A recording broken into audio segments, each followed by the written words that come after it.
الرحمن الرحیم۔ السلام علیکم جماعت دہم بیٹے، آج آپ کی اردو کی کتاب سے ہم جو آپ کا پہلا سبق پڑھ رہے ہیں وہ حمد ہے، اور حمد حفیظ جلندری کی تحریر ہے۔ بیٹے اس سے پہلے کہ میں آپ کو حمد کے اشعار کی تشریح اور اس کے قوائف کو بتاؤں، ہم سب سے پہلے حفیظ جلندری کا ابتدائیہ دیکھیں گے۔ جب آپ اپنی PTB-1 کی کتاب کھولیں گے تو اس کتاب پر آپ کو جو پہلا سبق ملے گا وہ حمد ہے، جو کہ حفیظ جلندری کی تحریر ہے۔ بیٹے حفیظ جلندری 1900 عیسوی میں پیدا ہوئے اور 1982 عیسوی میں آپ نے وفات پائی۔ محمد حفیظ نام اور حفیظ تخلص تھا۔ جلندر میں پیدا ہوئے، اسی نسبت سے جلندری کہلائے۔ ابتدائی تعلیم بھی وہیں حاصل کی۔ بچپن ہی سے حالات اچھے نہ ہونے کے سبب تعلیم ادھوری چھیڑ دی۔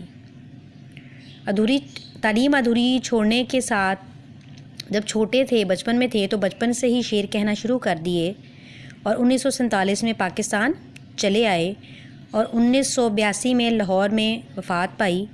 ان کا مزار علامہ اقبال پارک میں مینار پاکستان کے قریب واقع ہے۔ بڑے حفیظ جلندری کا جو طرز شاعری تھا وہ نہایت سادہ، سوز و گداز اور موسیقیت پر مبنی تھا، اور ان کا سب سے اہم کارنامہ قومی ترانے کی تخلیق ہے۔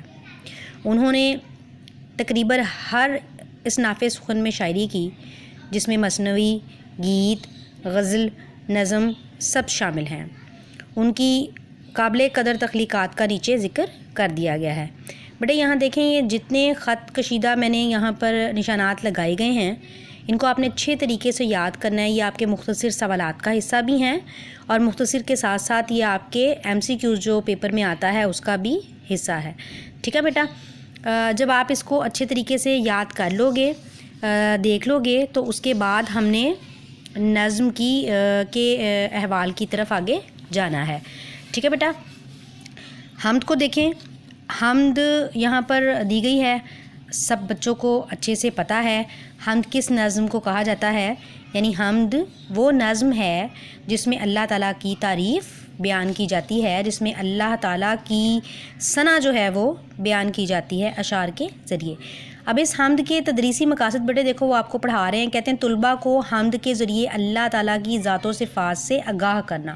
یعنی بچوں کو یہ پتہ ہونا چاہیے، یہ پڑھنے کے بعد، یہ سبق پڑھنے کے بعد بچے اس قابل ہو جائیں کہ وہ اللہ تعالیٰ کی ذات کی صفات کو جان سکیں۔ یعنی اللہ تعالیٰ غفور ہے، وہ رحیم ہے، وہ قہار ہے، وہ جبار ہے۔ ٹھیک ہے، یعنی اللہ تعالیٰ کی ذاتی اور صفاتی جتنی خوبیاں ہیں، بچوں کے اندر اس بات کا شعور جو ہے وہ پیدا ہو جائے۔ پھر آگے وہ کہتے ہیں حمد کے ذریعے اللہ تعالیٰ سے لو لگانے کا جذبہ پیدا ہو جائے، یعنی اللہ سے محبت پیدا ہو جائے، اللہ کا قرب جو ہے وہ حاصل ہو جائے۔ پھر آگے دیکھیں، وہ کہتے ہیں طلباء کو حفیظ جلندری کی نظم گوئی کی خوبیوں سے روشناس کرنا۔ نظم گوئی کی کون سی خوبیاں ہیں جو ہم نے پیچھے پڑھی ہیں؟ یعنی اس میں سوز و گداز بھی ہے، اس میں موسیقیت بھی ہے، اس میں صفائی بھی ہے، اس میں سادگی بھی ہے۔ پھر وہ کہتے ہیں طلباء کو غزل اور نظم کے اصطلاحی معنی سے آگاہ کرنا اور ان کا فرق واضح کر دینا۔ یعنی بچوں کو یہ بتا دینا کہ غزل کیا چیز ہے اور نظم کیا چیز ہے، اور ان میں بنیادی فرق کیا ہے۔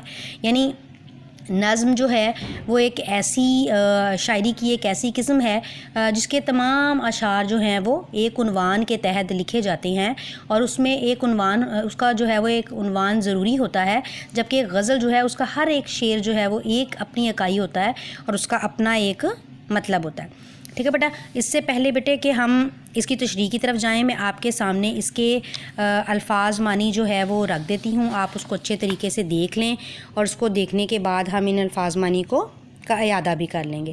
دیکھیں، یہ الفاظ مشکل الفاظ کے معنی ہیں آپ کے سامنے: سازگار، ادھوری، ذوق، وابستہ، سوز و گداز، تخلیق، یہاں سے لے کے نیچے تک سارے الفاظ کے معنی آپ کو دیے گئے ہیں۔ آپ ان الفاظ کے معنی کو اچھے طریقے سے دیکھ بھی لو اور اچھے طریقے سے یاد بھی کر لو۔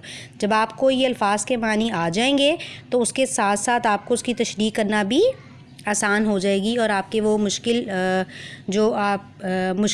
معنی ہیں وہ آپ کو آنے کے ساتھ ساتھ آپ کی تشریح میں بھی آپ کو مدد ملتی جائے گی۔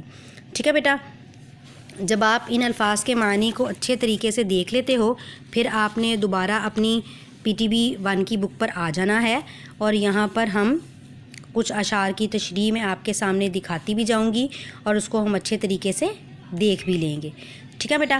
دیکھیں پہلا شعر آپ کو کیا کہہ رہا ہے. پہلا شعر آپ سے کہہ رہا ہے اسی نے ایک حرف کن سے پیدا کر دیا عالم, کشاکش کی صدائے ہاؤ ہو سے بھر دیا عالم.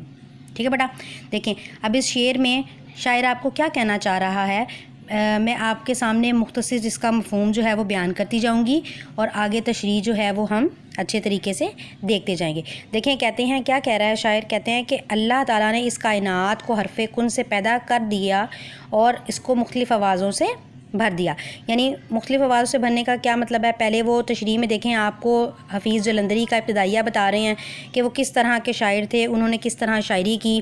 پھر اس کے بعد وہ شعر کی تشریح جو ہے وہ کرنا شروع کرتے ہیں کہ اللہ تعالیٰ کی ذات جو ہے وہ تمام کائنات کو چلانے والی ہے اور اسی نے تمام کائنات کی تخلیق کی ہے. جب وہ ایک حرف کن کہتا ہے تو ساری جو کائنات ہے وہ فیکون کرنے کے لیے تیار ہو جاتی ہے. پھر دیکھیں وہ نیچے آپ کو قرآن پاک کی آیات کا حوالہ دے رہے ہیں کہ آسمان سے زمین تک وہی ہر کام کی تدبیر کرتا ہے. یہاں دیکھیں آپ کے سامنے تشریح موجود ہے, آپ اس کو اچھے طریقے سے پڑھتے بھی جائیں گے اور اس کو پھر آپ اچھے طریقے سے یاد بھی کر لو گے. ٹھیک ہے بیٹا. آگے دیکھیں شعر نمبر 2 آپ کے پاس ہے. کہتے ہیں نظام آسمانی ہے اسی کی حکمرانی سے, بہار جاودانی ہے اسی کی باغبانی سے. پھر آگے دیکھیں باغبانی سے کیا مطلب ہے, مفہوم دیکھیں ذرا یہاں پہ. کہتا ہے شاعر کیا کہہ رہا ہے, کہتا ہے آسمان کا نظام اللہ کے حکم کے تابع ہے اور اس دنیا میں ہمیشہ رہنے والی بہار کا نگہبان بھی اللہ تعالیٰ ہی ہے. دیکھیں اس تشریح میں بیٹے وہ آپ کو سب سے پہلے حفیظ جلندری کا ابتدائیہ بتا رہے ہیں, یعنی یہ وہ آپ کو یہ طرز سکھا رہے ہیں کہ جب آپ کسی شعر کی تشریح کرنے لگو گے تو آپ کیا کرو گے, آپ سب سے پہلے شاعر کی جو ذاتی خوبیاں ہیں آپ ان کو بیان کرو گے, اس کے بعد آپ شعر کی تشریح کرنا شروع کرو گے. دیکھیں وہ کیا آپ کو بتا رہے ہیں کہ شاعر کیا کہتا ہے کہ اللہ تعالیٰ جو ہے وہ تمام کائنات کا خالق و مالک ہے. سورج کا غروب و طلوع ہونا, دن و رات کا نکلنا, ان کا بدلنا, یہ سب اللہ تعالیٰ کی قدرت کی نشانیاں ہیں. پھر شاعر کیا کرتا ہے, کہتا ہے کہ وہ اس نے اس دنیا کو ایک باغ سے تشبیہ دے دی اور اللہ تعالیٰ کو اس باغ کا مالی قرار دے دیا. اس طریقے سے آپ اس کو اچھے طریقے سے یاد کر لو گے. حوالے کے شعر بھی انہوں نے آپ کو دیے ہوئے ہیں, آپ ان اشعار کو بھی ساتھ ساتھ دیکھتے جاؤ گے. آگے شعر نمبر 3 دیکھیں بیٹے. کہتے ہیں زمین پر جلوہ آرا ہیں مظاہر اس کی قدرت کے, بچھائے ہیں اسی داتان دسترخوان نعمت کے. مفہوم دیکھیں بیٹا شاعر کیا کہہ رہا ہے زمین پر ہر طرف اللہ کا جلوہ نظر آتا ہے اور وہی تمام مخلوقات کا رازق ہے, یعنی تمام رزق دینے والا وہی ہے. ابتدائیہ آپ دیکھو گے, شاعر کا ابتدائیہ لکھو گے, پھر آگے تشریح کی طرف ہم جائیں گے. یعنی اللہ تعالیٰ جو ہے وہ تمام کائنات اور اس کے افعال کو دیکھنے والا ہے, ہر چیز پر قدرت رکھنے والا ہے. پھر آگے دیکھیں آیت کا بھی حوالہ ہے کہ اللہ آسمان اور زمین کا نور ہے, یعنی تمام نعمتیں تمام کلیات جو ہیں وہ اسی کی بنائی گئی ہیں, اسی کی پیدا کردہ ہیں اور وہ اس نے تمام کائنات کے نظام کو ترتیب کے ساتھ چلایا ہے اور وہ ہر طرح کی نعمت کو بیان کرنے والا ہے. اور انسان کی جتنی بھی اس دنیا کی رونقیں ہیں, چرند ہیں, پرند ہیں, نعمتیں ہیں, وہ سب کس نے پیدا کی ہیں, وہ اللہ تعالیٰ نے پیدا کی ہیں. بس بڑے آج کا ہمارا جو ہے وہ اتنا ہی کام ہے. ہم نے 3 اشعار کی تشریح, ابتدائیہ اور الفاظ معنی کرنے تھے. آپ نے اس میں ایک بات کا خیال جو سب سے زیادہ رکھنا ہے, میں جو کام آپ کو ساتھ ساتھ تحریر کے لیے دوں گی آپ نے اس کو تحریری کام کو اچھے طریقے سے کر لینا ہے تاکہ جب آپ کا کام جو ہے وہ چیک کیا جائے تو اس میں کسی قسم کی مشکل نہ ہو.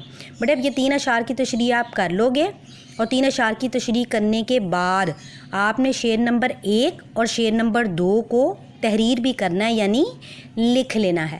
ٹھیک ہے. اس کے بعد جب ہم اپنا اگلا سبق پڑھیں گے تو اگلے سبق میں آپ کو اگلی تشریح کے ساتھ آپ کی جو مشق ہے وہ بھی کروا دوں گی. تو بڑے اچھے طریقے سے آپ نے ذہن میں رکھنا ہے, اس کو یاد بھی کریں اور شعر نمبر 1 اور 2 کی آپ نے کیا کر لینی ہے, تشریح لکھ بھی لینی ہے. ٹھیک ہے بیٹا. Thank you. اللہ حافظ.